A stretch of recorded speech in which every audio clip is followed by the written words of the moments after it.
Hi everybody and welcome to Miami Lit. This is our first video in a series we're calling Music is Literature. Literature isn't just a connection to the past, but a way to gain a deeper understanding of our existence today. It can bridge a gap between what once was and what is. It can be compared to a mindfulness practice as we connect our own experiences, lives, ideals to those of the author, basically. And there is no easier way to do this than through the analysis of songs, as it is essentially poetry set to music. The song we have for you today is Dance Monkey by Tones and I, written by Tony Watson, and this is a very popular song, so I'm sure that you're very familiar with it. Hence why we chose this one. Wanted to be something easy that everyone is familiar with and most likely enjoy. That is the key to bringing yourself to enjoy analyzing literature and really understanding what the author is saying, is to start off with something that you are familiar with, something that you know you like. That way it becomes a pleasurable experience. So, like with any literary analysis, you want to start with diction. The word choice the author makes is important as it sets the tone and guides the overall message. First step is to listen to the song, which I'm sure you've heard so many times, but let's go back and actively listen this time and just don't overthink it. Just pay close attention to anything that you hadn't noticed before.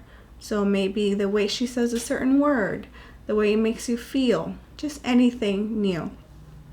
And then come back to us and let's actually begin to dissect the words. Let's start at the beginning. Let's start with the title, Dance Monkey.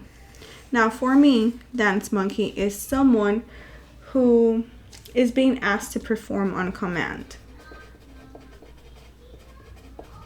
So I'm going to make a note for myself. Feel free to add on to your notes whatever works for you.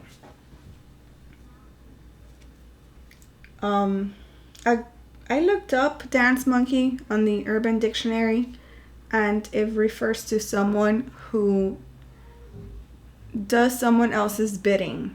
So our assumption that it's somebody who is asked to perform on command, it's correct.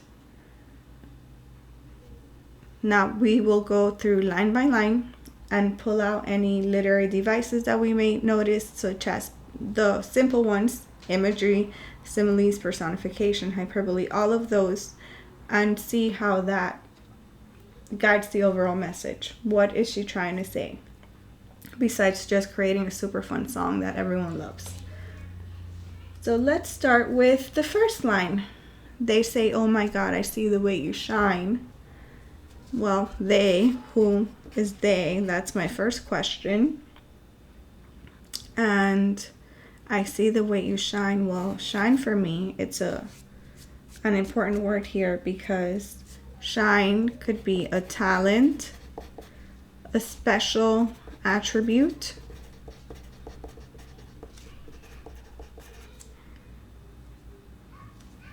then obviously sun, stars, those are things that shine.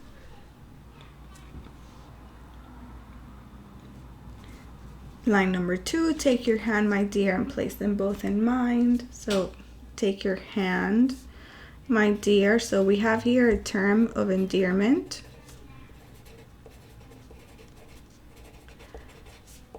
And place them both in mind. So this is an act of intimacy, right? So we have intimacy here, a connection, sharing an important moment, because you don't just place your hands in a stranger's hands or in somebody else's, a random person. It's usually someone that you're seeking a connection with. So somebody that means a lot to you, somebody you're trying to communicate with.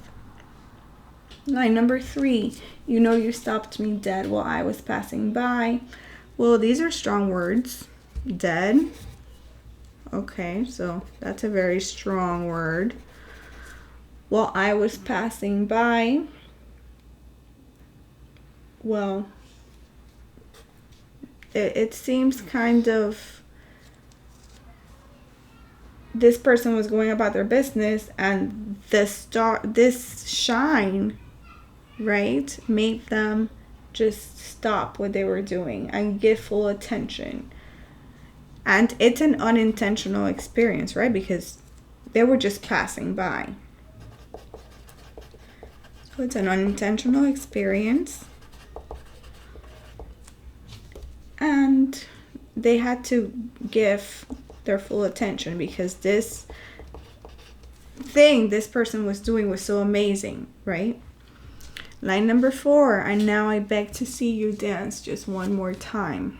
Well, here we have another strong word, right? Beg, because you beg for your life, for water, for food, for freedom, right? For things that are extremely vital. You don't just beg for simple things. So to me, this is a very strong word. So what does that say? If we look at diction and connotation and denotation, the fact that the author chose the word beg is telling us that they need to see this person and their talent and their shine. It's so amazing that they're willing to beg for it because it's like their life depends on it. And now we get to see dance. Yeah, we get to see what the shine is. So it's dancing. Now I beg to see you dance just one more time. Then we have line number 5. I see you, see you, see you. So now we have repetition or alliteration. Obviously, in a song, this creates rhythm and musicality, and in poetry and literature, it also, besides providing rhythm, it also shows the importance of a certain word or phrase the author really wants you to pay close attention to. Oh, I missed one. Number 6. And oh my, I like your style. So style. So the way they're doing something. Line 7, you make me want to cry. So again, every time you see repetition, that's something that you want to make a note of because it's important. It's creating memorability. And in this case, obviously creating, once again, that rhythm. Here we go with cry. Again, another very strong word, strong emotion. And cry is an interesting one because we cry out of joy or sadness.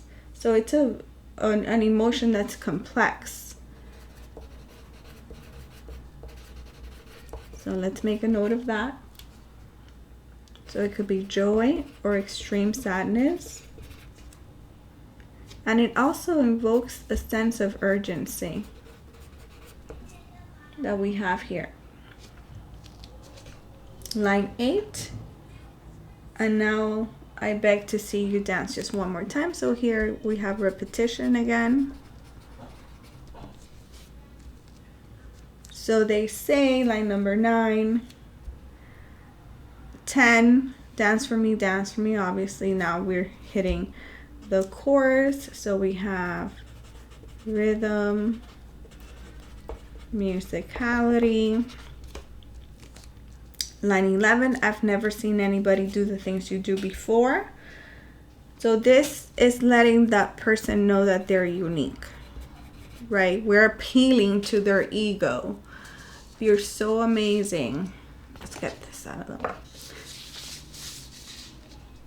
They're so unique that we're just gonna beg you because our life depends on it.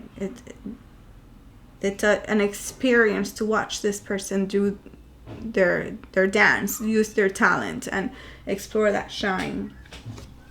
Line 12, they say, move for me, move for me, move for me.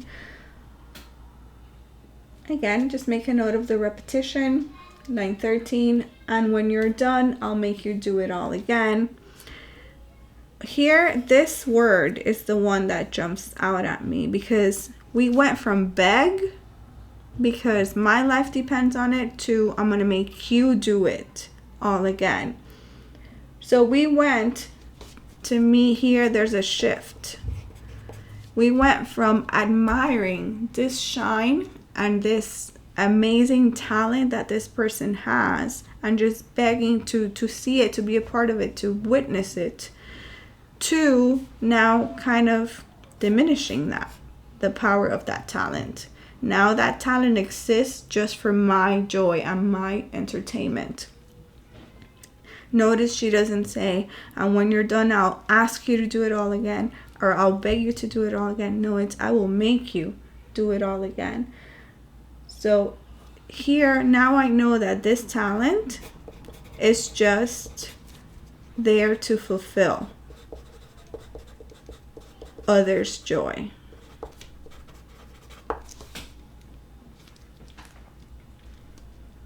Line 14, I said, oh my God, I see you walking by. So now there's a shift in our speaker. Oops, there we go. Hope that's legible. My handwriting can get a little crazy sometimes. Anyway, so line 14, I said, so that shows to me that now we have a shift in our speaker. At the beginning, our speaker talked about what they said. So now we're going to get to hear what she has to say, which is very interesting. I said, oh my God, I see you walking by. So she sees our audience, right?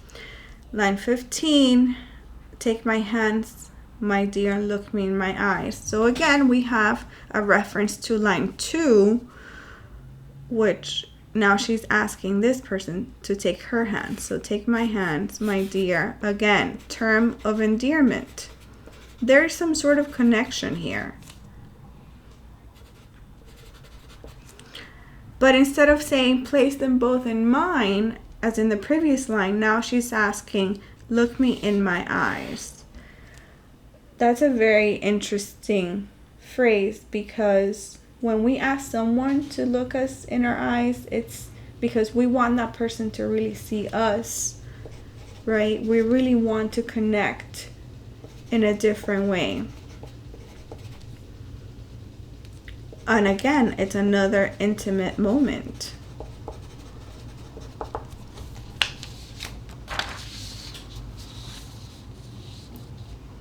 Line 16, just like a monkey, I've been dancing my whole life. So we have our simile here and a reference to the title. So we're bringing it back to the title now. Just like a monkey, I've been dancing my whole life. So she's been using this shine, right? This talent, her whole life. 17, but you just beg to see me dance just one more time. Again, that word, you just beg to see me dance just one more time. Saying, even though I've been doing this my whole life, it's not enough. You just have to see more.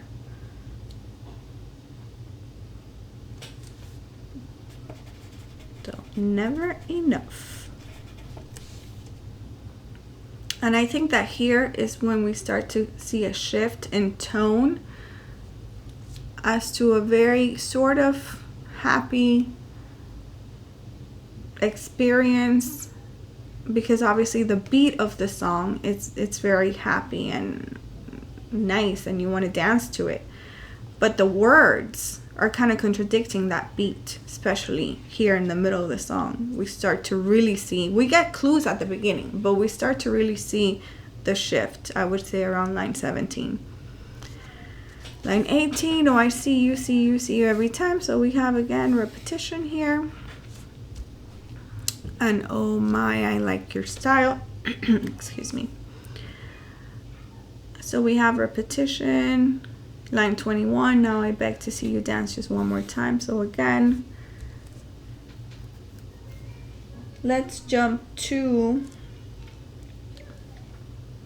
lines 23. Dance for me, which to me is so interesting because she is telling us how this person, right, which represents an audience, this person just begs and asks her to dance, and yet that's exactly what she's inadvertently asking us to do, right? When she sings this song, she's asking her audience to dance for her, dance with her, dance alongside her, and it's kind of like they are sharing this experience without really realizing it. Now let's jump to, since there's so much repetition, let's jump to the line 31. And when you're done, I'll make you do it all again. So here, I'll make you do it all again. So there's almost no satisfaction to her audience, because no matter how many times she performs, no matter how many times she brings this joy and shares this talent, it's not enough, and it's not going to end. So we get to the very last lines, which we have a lot of repetition because it's the chorus and this is essentially a song. We're going to look at lines 45 and 46, the last two lines, in which we get that I'll make you do it all again. And she emphasizes that all again with the very last words she sings to us, she wrote to us, all again. So, and here's where you notice that sadness in her voice, even though the beat is still going strong and it's so much fun and you just want to dance, but her voice, her tone, there's such sadness. And just hear the repetition, stressing, no matter how great it was, she'll have to do it all again. And there's almost a lack of respect for her talent, since it's just there to appease others. It's trying to fulfill a command. Now, once you're done analyzing the song itself, you want to look for a theme. You want to look for the message, right? Because at the end, that's exactly why we're here. We want to understand in a much more deeper way what the author's trying to say. And essentially, to me, there's a juxtaposition between the upbeat rhythm and the sadness and desperation in her voice. And even though she's fulfilling her task, right? She is appeasing her audience. They want her to dance, which really sing, because that's what she does. She's a singer. So the dancing is representing the singing. They want her to dance and explore her talent, but only for what they want, only to appease their command. And that's actually sad.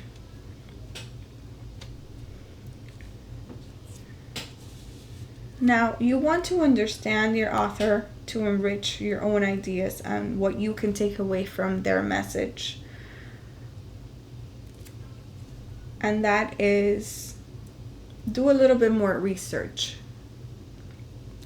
Find out who your author is and make sure you go to primary sources, always. Since we live in the age of information, there's so many sites out there, so much information, and you don't really want to just go through what someone else said. You want to go straight to the source and hear what they said themselves. So like, for example, I'm not a primary source, right? Obviously I'm not her, So you can't count what I'm doing here as primary source. So look for what Toni had to say about her experience in writing this song. So our author is from Australia, and there they have the practice of busking, in which performers get a license or permission to perform in certain areas. And she has been doing this for a while, if I'm not mistaken. And in one of her performances, there was a rowdy crowd, somebody that I think had too much to drink, and they got boisterous and took her keyboard and were just demanding that she perform. And that, finding that out, really complied with what we learned through our analysis of the song. It really helped to explain that juxtaposition of the joy of the song and the sadness that's also there. Sometimes, and let's connect it now to our own experiences. Sometimes we go through life being performers. Are we having the experience that we deserve? Are we willing participants in our own actions? And from there, you can continue expanding to a more transcendental message. I hope this was interesting for you. I hope you got some new ideas as to what Dance Monkey is about, and I encourage you to keep digging further, because I'm sure you can find much more meaning into this song. Thank you so much for sticking around with us, and we will see you next time. Bye.